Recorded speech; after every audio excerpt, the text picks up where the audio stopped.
सभी भक्तजनों को जय श्री कृष्ण। श्री सुखदेव जी कहते हैं, परीक्षित, अरे भ्रमर, हम वनवासिनी हैं, हमारे तो घर द्वार भी नहीं है। तू हम लोगों के सामने यदुवंश शिरोमणि श्री कृष्ण का बहुत सा गुणगान क्यों कर रहा है?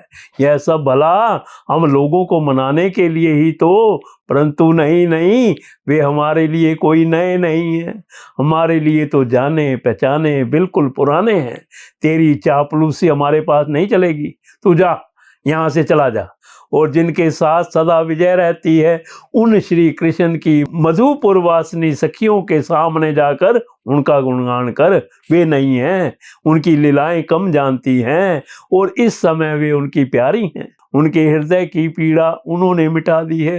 वे तेरी प्रार्थना स्वीकार करेंगी, तेरी चापलूसी से प्रसन्न होकर तुझे मुंह मांगी वस्तु देंगी। भौरे, वे हमारे लिए छटपटा रहे हैं, ऐसा तू क्यों कहता है? उनकी कपट भरी मनोहर मुस्कान और भौहों के इशारे से जो वश में ना हो जाए, उनके पास छोड़ी ना आवे। ऐसी कौन सी स्त्रियां हैं? अरे अनजान स्वर्ग में, पाताल में और पृथ्वी में ऐसी एक भी स्त्री नहीं है। औरों की बात ही क्या, स्वयं लक्ष्मी जी भी उनके चरण रज की सेवा किया करती हैं। फिर हम श्री कृष्ण के लिए किस गिनती में हैं? परंतु तू उनके पास जाकर कहना कि तुम्हारा नाम तो उत्तम श्लोक है, अच्छे अच्छे लोग तुम्हारी कीर्ति का गान करते हैं, परंतु इसकी सार्थकता तो इसी में है कि तुम दीनों पर दया करो। नहीं तो श्री कृष्ण, तुम्हारा उत्तम श्लोक नाम झूठा पड़ सकता है। अरे मधुकर, देख, तू मेरे पैर पर सिर मत टेक। मैं जानती हूं कि तू अनुनय विनय करने में, क्षमा याचना करने में बड़ा निपुण है।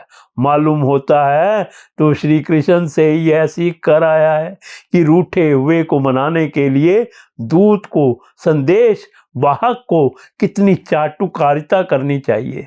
परंतु तू समझ ले कि यहाँ तेरी दाल नहीं गलने की। देख, हमने श्री कृष्ण के लिए ही अपने पति, पुत्र और दूसरे लोगों को छोड़ दिया, परंतु उनमें तनिक भी कृतज्ञता नहीं। वे ऐसे निर्मोही निकले कि हमें छोड़कर चलते बिने। अब तू ही बता, ऐसे अकृतज्ञ के साथ हम क्या संधि करें? क्या तू अब भी कहता है उन पर विश्वास करना चाहिए? एरे मधुप, जब वे राम बने थे तब उन्होंने कपिराज बाली को व्याध के समान छिपकर बड़ी निर्दयता से मारा था।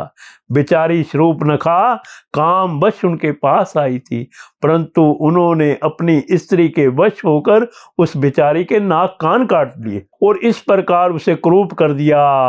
ब्राह्मण के घर वामन के रूप में जन्म लेकर उन्होंने क्या किया? बलि ने तो उनकी पूजा की, उनकी मुंह मांगी वस्तु दी और उन्होंने उसकी पूजा ग्रहण करके भी उसे वरुण पास से बांधकर पाताल में डाल दिया। ठीक वैसे ही जैसे कौवा बलि खाकर भी बलि देने वाले को अपने अन्य साथियों के साथ मिलकर घेर लेता है और परेशान करता है। अच्छा, तो अब जाने दे, हमें श्री कृष्ण से क्या, किसी भी काली वस्तुओं के साथ मित्रता से कोई प्रयोजन नहीं है। परंतु यदि तू यह कहे कि जब ऐसा है तब तुम लोग उनकी चर्चा क्यों करती हो? भ्रमर, हम सच कहती हैं, एक बार जिसे उसका चस्का लग जाता है वह उसे छोड़ नहीं सकता। ऐसी दशा में हम चाहने पर भी उनकी चर्चा छोड़ नहीं सकती। श्री कृष्ण की लीला रूप कर्णामृत के एक कण का भी जो रसास्वादन कर लेता है, उसके राग द्वेष सुख दुख आदि सारे द्वंद्व छूट जाते हैं।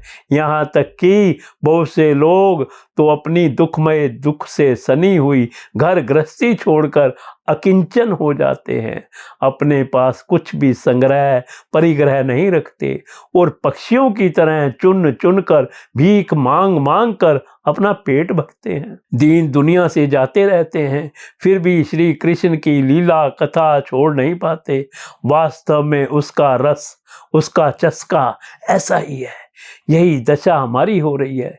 जैसे कृष्ण सार मृग की पत्नी भोली भाली हरनिया व्याध के सुमधुर गान का विश्वास कर लेती हैं और उसके जाल में फंसकर मारी जाती हैं, वैसे ही हम भोली भाली गोपियां भी उस छलिया कृष्ण की कपट भरी मीठी मीठी बातों में आकर उन्हें सत्य के समान मान बैठी और उनके नख स्पर्श से होने वाली काम व्याधि का बार बार अनुभव करती रही।